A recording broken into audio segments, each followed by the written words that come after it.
मेरे माँ बाप मुझे मारकर बहुत दूर फेंक आए और मुझसे कहते थे कि तुमने हमारी इज्जत मिट्टी में मिला दी है। मैं नहीं जानती थी कि मैंने ऐसा कौन सा काम किया जो उनकी इज्जत मिट्टी में मिल गई थी। मैं तो बस एक अपाहिज लड़की थी जिसे दुनिया भर का कोई होश नहीं था। मेरे माँ बाप ने मुझे जहर दे दिया था। उनकी नजर में मैं मर चुकी थी, मगर किसी शरीफ आदमी की मुझ पर नजर पड़ गई। इसने मेरी जान बचाई और फिर वह मुझे अपने घर ले गया। कुछ वक्त बाद जब मैं 17 साल की हुई तो इसने मुझसे शादी कर ली। मैं इसके साथ बहुत खुश थी। एक दिन मेरी नौकरानी रोते हुए मुझसे कहने लगी, दीदी मुझसे जुल्म देखा नहीं जाता। जब मैंने उससे पूछा कि कौन सा जुल्म था, वह बोली, आज रात आप अपने बिस्तर की चादर उठाकर देख लीजिएगा, आपको सब पता चल जाएगा कि साहब जी आप पर इतने मेहरबान क्यों है। रात को पति के सोने के बाद मैंने जैसे ही अपने बिस्तर की चादर हटाई तो मेरे सर पर आसमान गिर पड़ा। ऐसा लगता था कि अभी मेरी जान निकल जाएगी, क्योंकि वहाँ तो मेरा नाम समन है। मेरे बाबा प्राइवेट कंपनी में जॉब करते थे। मेरी माँ को भी जॉब करने का बहुत शौक था, मगर बाबा उन्हें जॉब नहीं करने देते थे। बाबा उनकी खूबसूरती की वजह से उन्हें बाहर जाने नहीं देते थे। मेरी माँ की पढ़ाई मेरे बाबा से ज्यादा थी। वह कहती थी कि मेरी काबिलियत से जलते हो तुम, इसीलिए मुझे जॉब नहीं करने देते। बस इसी वजह से दोनों की आपस में नहीं बनती थी। हर वक्त लड़ाई झगड़े चलते रहते थे। माँ की बातों में ज्यादा जिक्र माँ की दोस्तों का था, जो हर वक्त अपनी महंगी चीजों का दिखावा करती रहती थी। माँ के अंदर भी ख्वाहिश पैदा होती थी कि वह भी ऐसी चीज इस्तेमाल करे। उन्हें अपनी गरीबी बहुत बुरी लगती थी। हालांकि हमारे घर किसी चीज की कमी नहीं थी, बस बाबा इतना कमा लेते थे जिससे घर का खर्चा बहुत अच्छे से चल सकता था। मेरी पैदाइश पर दोनों ही खुश थे, लेकिन जब उन्हें पता चला कि उनकी बेटी अपाहिज है तो वह एक दूसरे पर इल्जाम देने लगे। उन्हें सेहतमंद बच्चा चाहिए था। माँ को अपनी दोस्तों के सामने भी बताते हुए भी शर्मिंदगी महसूस होती थी कि उनकी बेटी अपाहिज है। बाबा तो वैसे भी मुझे मनहूस समझते थे। मैं सारा दिन रोती रहती। दादी थी जो मेरा ख्याल रखती थी, मेरे पास बैठती थी। यूं ही मैं बड़ी होती गई। मुझे कहीं जाने की इजाजत नहीं होती थी। मैं बाबा की लड़ाई झगड़ा देखती आई थी। माँ का बेपनाह हुस्न मुझे विरासत में मिला था। इतनी खूबसूरती का क्या फायदा जब कोई प्यार ही ना करे। बाबा कहते थे पता नहीं किस पाप की सजा में हमें यह अपाहिज लड़की मिली है। हालांकि मैं उनकी इकलौती औलाद थी। बाबा और औलाद नहीं चाहते थे, बस मुझे देखकर कहते थे कि कितनी खूबसूरत बच्ची है, काश यह अपनी टांगों पर चल सकती, अपाहिज ना होती। अब कौन उससे शादी करेगा। मेरा दिल चाहता था कि मेरे माँ बाप मुझे प्यार करे, मगर वह तो मेरी तरफ देखकर भी खुश ना थे। वह तो आपस में तलाक चाहते थे। लेकिन सबसे बड़ी वजह मैं थी। वह मुझे किसी अनाथ आश्रम में डलवाना चाहते थे, लेकिन दादी ने ऐसा नहीं होने दिया था। फिर अचानक दादी की तबीयत बहुत खराब रहने लगी थी, तो कोई मुझे पूछता तक नहीं था। उनका इलाज भी जैसे तैसे चल रहा था। और फिर एक महीने बाद दादी हमेशा हमेशा के लिए भगवान के पास चली गई थी। मैं बहुत रोई थी कि मैं अपनी दादी के पास चली जाऊं। दादी को मरे हुए अभी कुछ ही दिन गुजरे थे कि माँ बाबा की लड़ाइयाँ और बढ़ गई थी। माँ अपना सारा गुस्सा मुझे मारकर निकालती थी। उन्होंने कभी मुझे डॉक्टर को नहीं दिखाया था, क्या पता मैं ठीक हो जाती। लेकिन अब तो माँ बाबा के घर पर न होने पर गैर आदमियों से भी मिलने लगी थी। माँ ने मुझे गुस्से से मना किया था कि यह बात मैं किसी को भी नहीं बताऊंगी। फिर एक दिन मेरे माँ बाबा में किसी बात पर बहुत बहस हुई। इसके बाद माँ मेरे पास आई और मुझे अपने हाथों से खाना खिलाने लगी। मैं हैरान हुई कि माँ को क्या हुआ है जो वह मुझे अपने हाथों से खाना खिला रही है, मगर मैं नहीं जानती थी कि इस खाने में जहर मिला हुआ है। खाना खाने के बाद जब मैं बेहोश हो गई और मेरे माँ बापों को लगा कि मैं मर चुकी हूँ, तो वह मुझे उठाकर एक बहुत दूर जगह पर ले आए थे। इस वक्त मेरी उम्र 14 साल की थी। मैंने सुना हुआ था कि माँ बाप को अपनी औलाद से बहुत प्यार होता है। वह खुद को मुश्किल में डालते हैं, लेकिन अपनी औलाद को गर्म हवा भी नहीं लगने देते।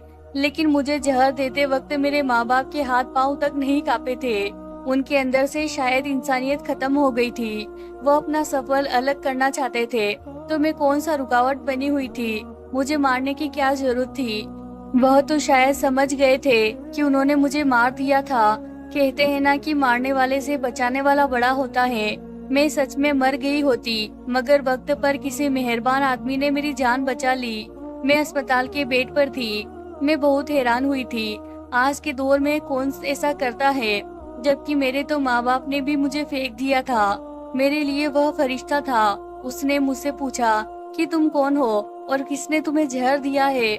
मैंने कहा कि मेरे माँ बाप मेरी अपाहिजी की वजह से मुझसे नफरत करते थे, मुझसे छुटकारा चाहते थे, तभी उन्होंने मुझे जहर दे दिया। वह आदमी बहुत खूबसूरत था। वह मुझे अपने घर ले आया। इसका घर बहुत खूबसूरत था।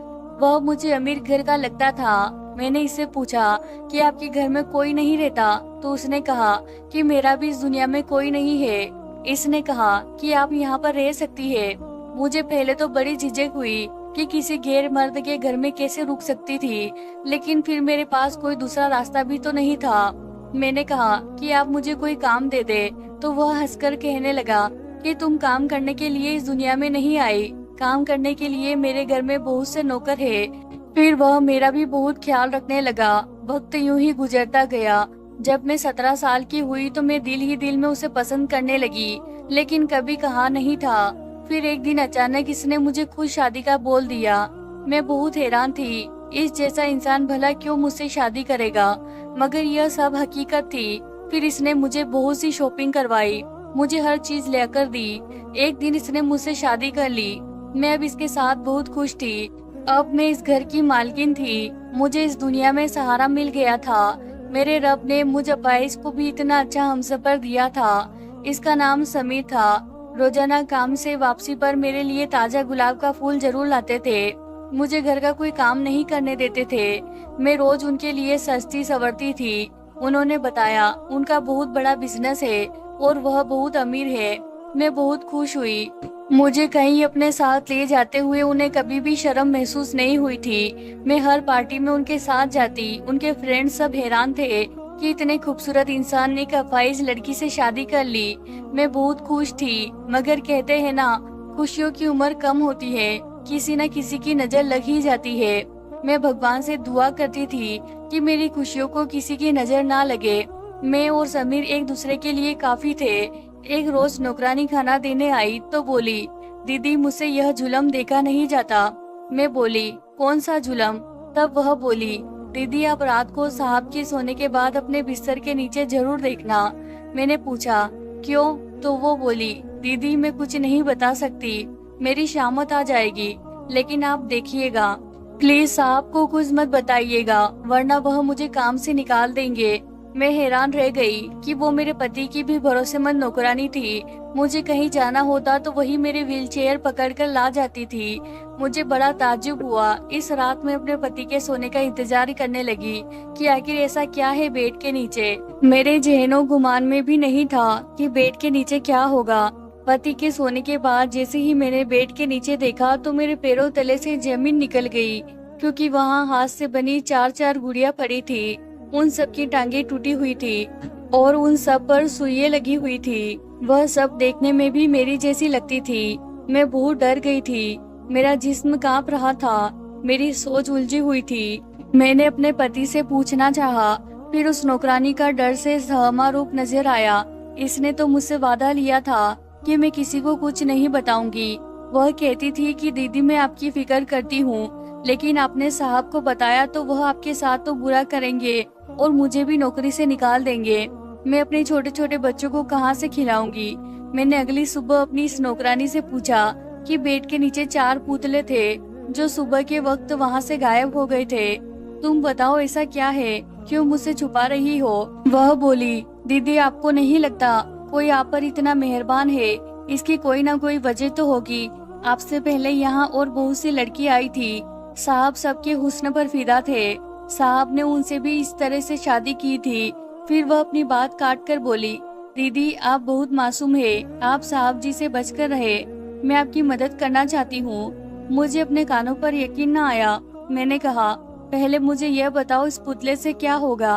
वह बोली, दीदी पहले मैडम साहिबा के बेड के नीचे से भी ऐसे साहब ने पुतले रखे थे, मैंने खुद देखा था। फिर कुछ दिन बाद वह दीदी मर गई थी। साहब ने कहा कि किसी को नहीं बताना। नौकरानी की बात सुनकर मुझे अजीब परेशानी ने घेर लिया था। मैंने इससे मशवरा मांगा, तुम ही बताओ मुझे क्या करना चाहिए? वह बोली, दीदी आपको यहाँ से अपनी जान बचाकर भाग जाना चाहिए। वह बोली, पास ही एक एनजीओ है, वहाँ पर अनाथ और बेसहारा लड़कियों को रखा जाता है। आप वहाँ चली जाए, यहाँ पर तो आप बेमौत मारी जाएगी। मैं वह पुतले देखकर और नौकरानी की बात सुनकर बहुत डर गई थी। मेरा दिल यह मानने से इनकार कर रहा था। मेरे पति तो मेरा इतना ख्याल रखते थे, मेरे इलाज के लिए फिक्र करते थे। उसने कहा था कि मैंने डॉक्टर से बात कर ली है, तुम्हारा इलाज भी हो जाएगा। कोई मुझे इतना चाहता हो और फिर वह यह सब कैसे कर सकता है? मुझे समझ ना आया कि मैं किस पे यकीन करूं और किसका ना करूं। वो नौकरानी एक और नौकरानी को लेकर आई, उसने भी वही कहानी सुनाई। अब तो मैं सच में डर गई थी और इसी दिन घर से भाग गई। मैं घर जा रही थी कि मेरी माँ ने मुझे देख लिया और गाड़ी रोककर मेरे पास आ गई। वह मुझे जिंदा देखकर रोने लगी। मैं माँ को देखकर डर गई थी कि कहीं घर जाकर फिर से वह मुझे जहर ना दे दे, मगर मैं भाग भी नहीं सकती थी। मेरी आंखों में डर देखकर वह बहुत शर्मिंदा हुई। वह मुझे कहने लगी, बेटी मुझे माफ कर दो, मैंने तुम्हारे साथ जो कुछ भी किया बहुत गलत किया था। मैं समझी तुम मर गई हो, मगर तुम तो जिंदा हो। वह मेरे करीब आने लगी। मुझे उन पर गुस्सा आया। मैंने कहा कि खबरदार आपने मेरे पास आने की कोशिश भी की तो मैं आपको कभी माफ नहीं करूंगी। वह मेरे पाँव में पड़ गई, बोली कि मुझे माफ कर दो। इस तरह तुम्हें मारना मेरा फैसला नहीं था, बल्कि फैसला तुम्हारे बाबा का था। मैं बहुत मजबूर थी, मगर अब तुम मेरे साथ रहोगी। तुम्हारे बाबा मुझसे अलग हो गए हैं। मैंने कहा कि मैं कैसे यकीन कर लूं कि आप घर जाकर मुझे मारेंगी नहीं, मेरे साथ बुरा बर्ताव नहीं करेगी। वे रोने लगी और कहने लगी, मेरी बच्ची मेरा यकीन करो, मेरी तड़पती हुई ममता को सुकून आ जाएगा। मुझे एक मौका दो। मेरा दिल भी भर आया। मैंने उनके गले लगकर खूब आंसू बहाए। वह मुझे अपने घर ले आई। मैंने पूछा, बाबा और आपकी तलाक क्यों हुई? माँ बोली, तुम्हारे बाबा मेरे साथ रहना नहीं चाहते थे। उन्होंने धमकी दी थी, अगर मैंने तुम्हें मारने में उनका साथ नहीं दिया तो वह हम दोनों को ही मार देंगे। इसीलिए मैंने इस डर से उनका साथ दिया था। मुझे इस कदर कमजोर नहीं होना चाहिए था। फिर एक दिन तुम्हारे बाबा दूसरी शादी करके घर आ गए। तुम्हारे मामा ने कोई एतराज नहीं किया। सब ने यही कहा कि मर्द दूसरी शादी कर सकते हैं, तुम इसके साथ रहो। मैं कहती थी कि मैं इस इंसान के साथ नहीं रहना चाहती थी। मैं सारी सारी रात रोती रहती थी, यही सोचती रहती थी कि मैं कैसी माँ हूँ जिसने अपनी बेटी को ही जहर दे दिया था। मुझे एक पल के लिए सुकून नहीं मिलता था। तुम्हारे बाबा के साथ में रहना नहीं चाहती थी। मैं पहले दौलत के लालच में थी। मुझे तुम्हारे बाबा का एक दोस्त पसंद था, लेकिन फिर मैं समझ गई कि कोई मर्द भरोसे के काबिल नहीं होता। मेरी तलाक के बाद वह भी मुझसे शादी करने के लिए राजी नहीं था। मैंने नौकरी की तलाश शुरू कर दी। फिर मुझे नौकरी मिल भी गई थी। जब मैंने नौकरी करना शुरू कर दी तभी मुझे एहसास हो गया कि मैंने क्या किया है। सारी उम्र तुम्हारी कदर नहीं की। तुम मेरी औलाद थी। मैंने तुम्हारे साथ बहुत बुरा किया। कितने जोड़े औलाद को तरसते हैं, रब से दुआएं करते हैं, मिन्नतें मांगती है, मुझे माफ कर दो। मैं उनको और शर्मिंदा नहीं देख सकती थी, इसीलिए मैंने उन्हें माफ कर दिया था। वह खुश हो गई। माँ बोली, अब मैं तुम्हें कहीं जाने नहीं दूंगी। इतने वक्त तुम कहाँ रही थी? मैंने कहा, जब आप लोग मुझे मारकर कचरे में फेंक गए थे तब मुझे एक आदमी अपने घर ले गया था, मेरा इलाज करवाया और फिर उसने मुझसे शादी कर ली। लेकिन मुझे पता चला कि वह अच्छा इंसान नहीं है। मुझे वहाँ काम करने वालों ने बताया कि इसने पहले भी बहुत सी शादियाँ की हुई है। वो उनकी हम शक्ल गुड़िया बेड के नीचे रखता है और फिर कुछ दिन बाद ही उसकी बीवी मर जाती है। तभी मैं वहाँ से भाग गई। माँ रोते हुए बोली, यह सब मेरी वजह से हुआ है। मैं अच्छी माँ नहीं हूँ, तभी तुम्हें इतनी मुश्किलें देखनी पड़ी। तुम अपनी माँ को माफ कर दो। मैंने कहा, माँ इसमें आपका कोई कसूर नहीं है। माँ बोली, इसमें मेरा ही कसूर है। तुम्हें इस कदर नफरत से पाला है। दिन रात तुम्हें भूखा रखती थी, तुम्हें मारती थी, तुम डर जाया करती थी, लेकिन मैं तरस नहीं खाती थी।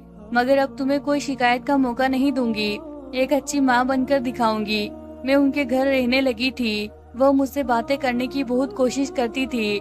माँ अब भी वैसे ही खूबसूरत थी। कहीं से भी एक शादीशुदा बेटी की माँ नहीं लगती थी।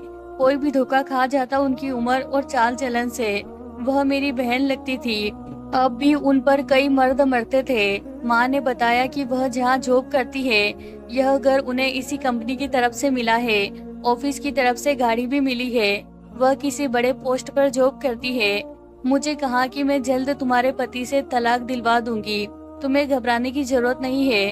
अब तुम अकेली नहीं हो, तुम्हारी माँ तुम्हारे साथ है। मैं खुश हो गई कि मैं अकेली नहीं हूँ। मुझे कहीं ना कहीं पति को छोड़ने का दुख जरूर था। मैं इस आदमी की पहचान से अब तक अनजान थी। माँ वापस आकर मुझसे खूब सारी बातें करती, मुझे बताती कि मैंने अपने सब दोस्तों को छोड़ दिया है, सब मुझे नीचा दिखाते हैं, उन्होंने मेरे अंदर जहर भर दिया था। मैंने कहा कि इंसान गलतियों से ही सीखता है और वह चुप हो गई। मुझे यहाँ रहते महीना हो गया था।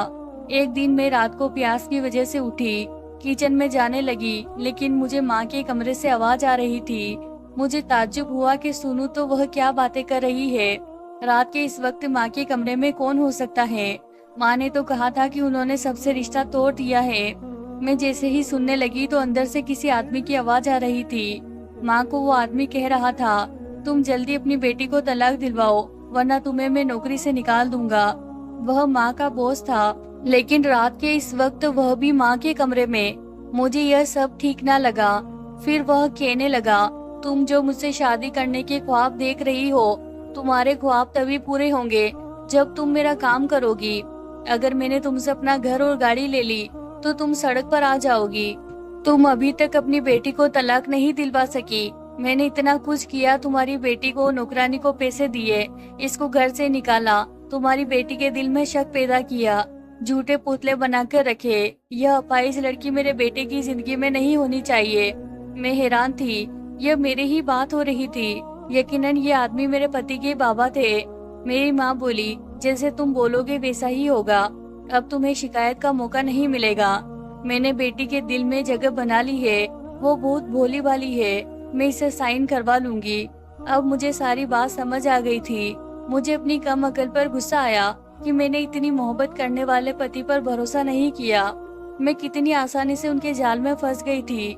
जो माँ बेटी को जहर दे सकती है, वह अचानक इतनी अच्छी कैसे हो गई? यह सोची समझी चाल थी। वह नौकरानियां भी मिली हुई थी। मैं उनकी बातों में आ गई। उन्होंने वह 4 गुड़िया मेरी हमशक्ल रखी होगी और लड़कियों की कहानी भी मनगढ़ंत थी।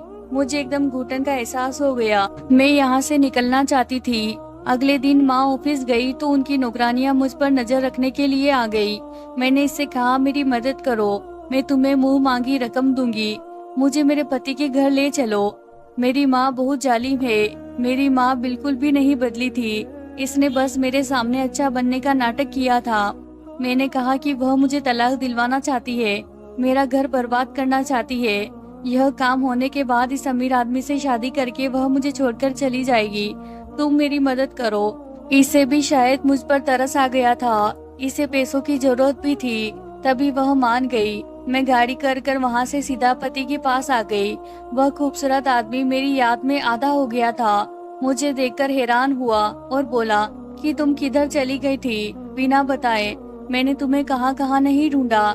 ऐसी कौन सी गलती हो गई थी जो तुम मुझे छोड़कर चली गई? मैंने कहा, मुझे माफ कर दो। तुम्हारी नौकरानी ने मुझे कहा था, तुम लड़कियों का इस्तेमाल करते हो और फिर उनको मार देते हो। इसने मेरे हमशक्ल पुतले भी मुझे दिखाए थे। जब मैंने इस नौकरानी को ढूंढा तो पूरे घर में नहीं थी। मेरे पति तो उन सब से अनजान थे। जब मैं घर छोड़कर गई तो इस नौकरानी ने ही मेरे पति को बताया कि मैं अपने माँ बाप के पास चली गई हूँ। इसने मेरे पति से कहा था कि मैं वापस नहीं आऊंगी। मैंने कहा कि मैं डर गई थी, मुझे माफ कर दो, मैंने तुम्हारा भरोसा नहीं किया। गलत इंसान पर भरोसा करके हमेशा इंसान नुकसान ही उठाता है। जिस लड़की के माँ बाप ने इसे इस्तेमाल करके अपने मतलब के लिए फेंक दिया हो, वह लड़की ऐसी ही बन जाती है। मैंने कहा, मेरी माँ और तुम्हारे बाबा ने हमें अलग करने का इरादा किया था, दोनों मिले हुए हैं। तुम्हारे बाबा मुझ जैसी अपाहिज लड़की को अपनी बहू स्वीकार नहीं करना चाहते। उन्हें तुम्हारे साथ चलने वाली लड़की खूबसूरत चाहिए, जिसमें कोई नुक्स ना हो। वह मेरी माँ से इसी शर्त पर शादी करना चाहते हैं कि पहले वह मेरी तलाक करवाएगी। मेरा पति सारी हकीकत जानकर हैरान रह गया। वह बोला, मेरे बाबा अच्छे आदमी नहीं है, इसीलिए मैं उनसे अलग रहता हूँ। उन्हें अय्याशियों की आदत है। हर खूबसूरत लड़की को वह शादी की ख्वाब दिखाते हैं, अपने पैसों से इसी लड़की को अय्याशी करवाते हैं और जब अपना मकसद पूरा हो जाए तो छोड़ देते हैं। इसका मतलब वह माँ को भी सिर्फ अपने मकसद के लिए इस्तेमाल कर रहे हैं। वो उनसे शादी नहीं करेंगे। मेरे पति ने कहा, मैं तुम्हें कभी भी नहीं छोड़ूंगा। मैंने इस नौकरानी को काम से निकाल दिया था। मेरे पति ने फिर से मेरा हाथ थाम लिया था। वह मुझसे बहुत मोहब्बत करते थे। ऐसे लोग जो दौलत के लालच में आकर अपना घर बर्बाद कर दे, उन पर कभी भरोसा नहीं करना चाहिए। मेरी माँ को भी सब असलियत का पता चल गया था। वह भी मेरे पति के घर आई। उन्हें फिक्र थी कि अगर मैंने सुलह कर ली तो कहीं उनके हाथ में आई दौलत वापस न चली जाए। हकीकत में वह किसी को प्यार ही नहीं करती थी। वह मेरे पास आकर मुझे कहने लगी, तुम मेरी बेटी हो, चलो मेरे साथ, मैं तुम्हें इस आदमी से तलाक दिलवाऊंगी। मैंने कहा, आपका असली चेहरा मैं देख चुकी हूँ, अब मैं अपने पति के साथ रहूंगी। मैं बेवकूफ थी जो आप पर भरोसा किया। मुझे समझ जाना चाहिए था कि आप भरोसे के काबिल नहीं है। वह बोली, क्या बोल रही हो बेटी, मैं तुम्हारा इलाज करवाना चाहती हूँ, तुमने मुझे माफ कर दिया है। मैंने कहा कि मैंने आपकी इस रात सारी बातें सुन ली थी। अगर अब आपने मेरे साथ कोई जबरदस्ती की तो मैं आपको पुलिस के हवाले कर दूंगी। पुलिस का नाम सुनकर वह घबरा गई। मैंने कहा कि आप इस काबिल नहीं है कि आपको माफ किया जाए। मैंने उन्हें जान से मार देने के जुर्म में और जहर देकर मारने की कोशिश में गिरफ्तार करवा दिया था। पुलिस उन्हें गिरफ्तार करके ले गई थी।